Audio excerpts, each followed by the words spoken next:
advertisement concluded, but I had to do it because I really believe that the two things that I mentioned very quickly, knowledge is power in these times, and knowledge about the European Union is even more translating into power in these times, are really essential to focus on. So, the state of the world today and the future of the European Union. To answer your question, yes, I do believe that the state of the world today is different than previously, ever, and definitely not better. Honestly, I'm an optimist, but in this months, I find it increasingly challenging to keep my optimism and in combination with a certain rationality and avoiding any naivete. I think that global challenges are today of a different nature than ever before. Why do I say that? A couple of elements. First, global challenges are on the rise. And this is something we see clearly, but if you look at the last decade, the sequence and the piling up of global challenges has multiplied. Think 10 years ago, the financial crisis, global nature, the so-called refugee crisis, migration crisis, that I always say it's actually a crisis more for the refugees and the migrants than for us, but still a crisis. The climate change and its impact on including security, but also on our lives. The fact that in Berlin in November it's so sunny and warm is something that we might enjoy, but it's telling us something. A pandemic that probably is not going to be the last one at the global level.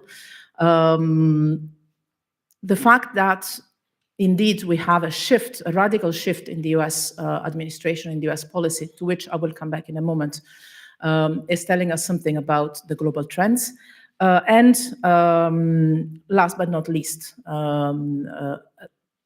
let's say 20th century style war of aggression from Russia to Ukraine. That is different, in my view, from any other conflict we have experienced. Not because it's in Europe and we care more, because indeed we had wars in Yugoslavia. And honestly, being Italian, the wars in the Balkans were closer geographically to Rome than what is happening today in Ukraine. No, the reason why this war of aggression of Russia to Ukraine is different than in the other, in my view, is that this is a war that has been started by a permanent member of the Security Council that is supposed to be one of the guarantors of the UN Charter and peace and security in the world. And it is aimed at, first, territorial gains, so military invasion of a neighboring country in order to change the border, which is a basic principle of international law. You don't change borders by force. And to re-establish a certain sphere of influence based on a presumed cultural and historical domain, to restore the empire, being it the Russian or the Soviet Empire. So what makes it so different and so dangerous to me is the fact that it is the aim of the war, but also the fact that it's perpetrated, it has been started by those that would be, in principle, the guarantors of international order, together with the rest of the Security Council. Which means that the victim of this war, to me, is not only Ukraine, it's not only security in Europe, it's also the legitimacy of the United Nations and the stability or the very credibility of international law. As one of our professors at the college told me once, this is a war that ticks all the boxes of violation of international law. And it's started and it's run by those that are sitting in the council that should guarantee peace and security at the global level. So to me, the short answer to your question is now we are living a completely different scenario. And of course, other permanent members of the Security Council have entered wars and conflicts in the past with legal basis that could be discussed, and we can do it in the discussion later. But there was always, first, the attempt was never explicitly to govern, to claim territory of a neighboring state. And second, there was always an attempt to build some form of international legitimacy that could be discussed, but there was always an effort to build a reasoning of international law basis. In this case, the objective is to acquire territory from a neighboring state, changing the border, and second, there is not even an attempt to build a case of international law around this. So this situation we're living in my view, is one that puts together the fact that we have raising global challenges that would require global coordination and global governance more than any other time before. Again, think of climate change, think of the pandemics, think of the demographic challenges we're facing, you name it.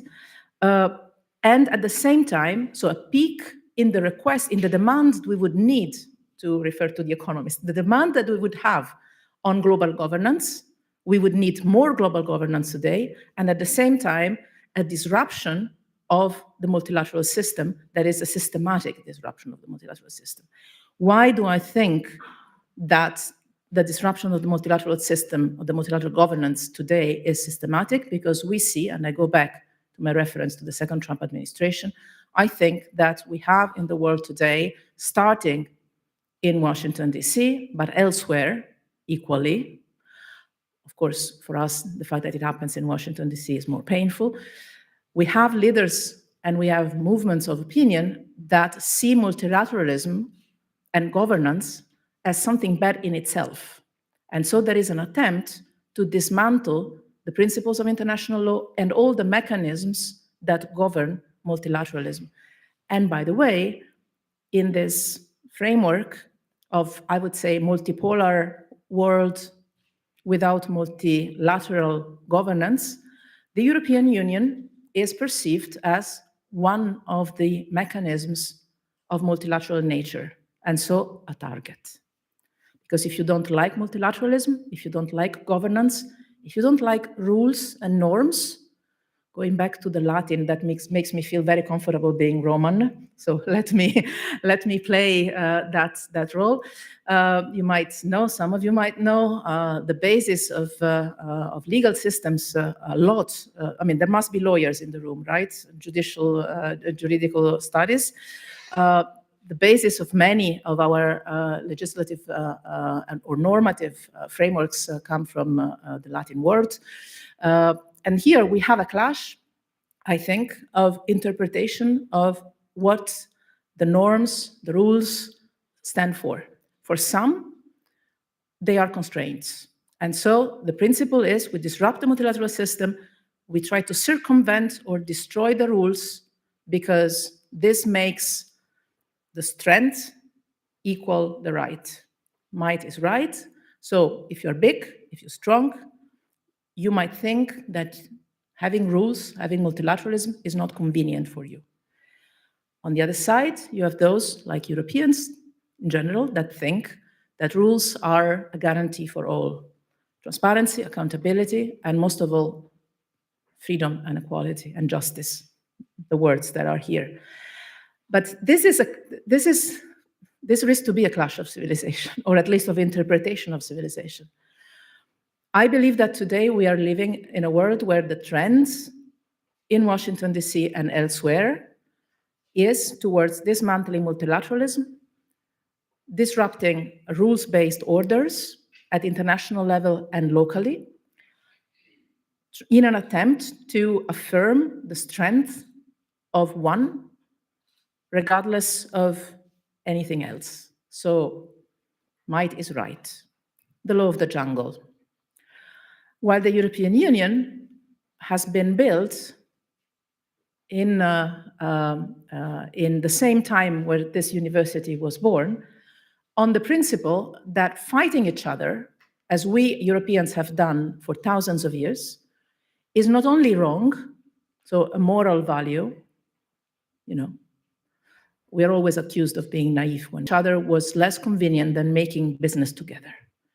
And that was the start of the European. You don't fight each other because if you attack your neighbor, you're attacking yourself if you share economic interest. So nothing naive about that.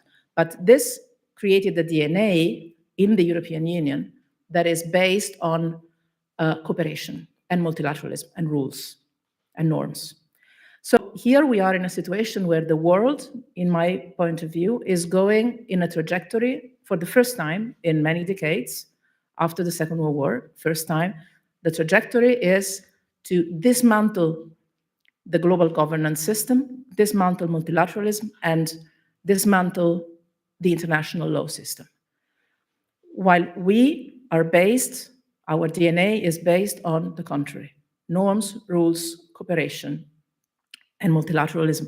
The European Union is in itself a mechanism to decide together. So I don't see a very bright future for the world. I'm afraid I don't have positive things to share with you about how the world would look better in 2 years, 5 years, 10 years. For the first time in my life, I'm not optimistic about the state of the world now or in the future. What does the European Union, what can the European Union do? What should we do? I still have some optimism about the European Union itself, because we have proven constantly over the decades that the European Union is able to react to crisis much better than we are able to navigate normal times. Normal times we fight. In crisis times, okay, we act together, we make things happen that were not conceivable before. Think of COVID. When COVID started, it took a few weeks, at least from an Italian perspective, it took a few weeks to the European Union to realize what was coming. But then, in a matter of very little time, because the European Union can also be fast if it wants to, things were done that were not even conceivable 2 weeks before, honestly, out of the treaty provisions. Health competencies are not for the European Union or for the member states, and yet, without treaty revisions, things happened. The vaccines, borrowing money on the markets together. Juncker had tried for years, if not decades, to do this, and everybody was saying it's impossible, it will never happen, and it happened in a few weeks. So the European Union is able to react and to act in crisis times. So I think we have a possibility of doing this right. And also, we have the possibility, or at least we've always had that in time, this is a very Italian attitude that I think exists in the European Union. We need to get to the cliff, to the edge, look down. Well, I guess Germany might come closer to Italy in this sense. Get to the edge of the cliff, look down and say, no, it's probably too dangerous to go that way. And then once we realize how dangerous it can be, then we recuperate our rationality and we find a way. And I have the impression that this is what happens normally in the think. Let me bring you back at 2016. There was a drama year for the European Union, the Brexit referendum in June, the first Trump administration elected in November. The combination of those two factors, plus terrorist attacks on European soil, plus the migration flows, and you name it, and still the financial crisis continuing. Everybody was saying in 2016, this is the end of the European Union. Some of you might remember that. This is the end.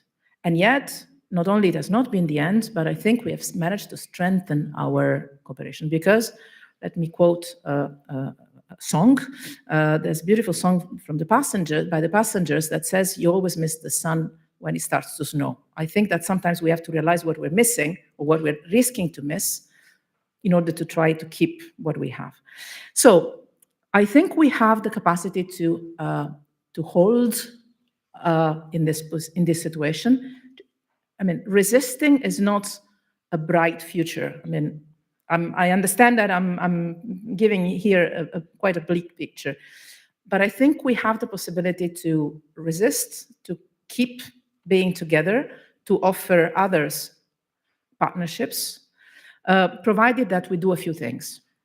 I'm not in a position. I'm not representing anyone today. I don't have any institutional capacity. Again, another song, an Italian song, says, more or less translated, that people give good advice. Position, I have to say.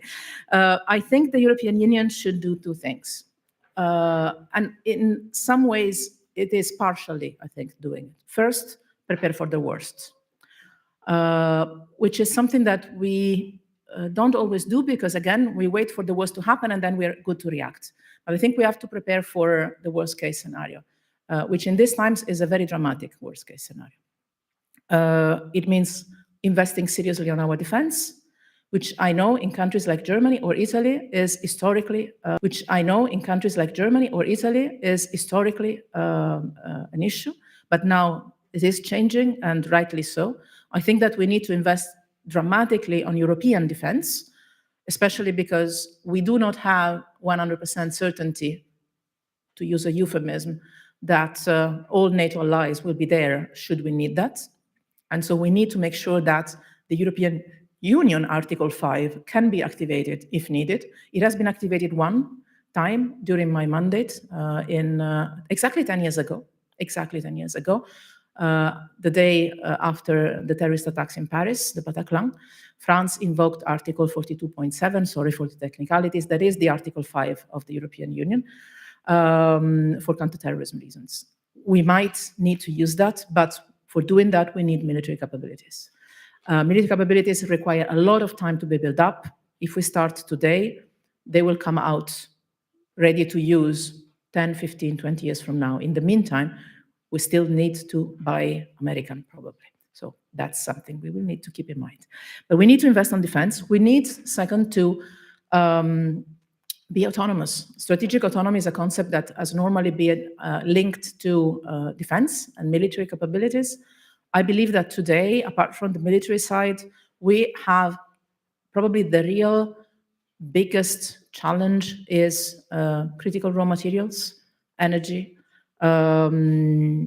digital AI, where we are at competitiveness, where we're really lagging behind. I think the first thing to do would be to take the Letta report and the Draghi report and implement them 100%, and to work seriously on the way in which we strengthen our productivity and our economic position in the world. It's still very good, but projected 10 years from now, not so much. And this weakens our geopolitical position in the world. So defense, autonomy in fields that are not military related. Third, building resilient societies, education. You can counter disinformation and misinformation from outside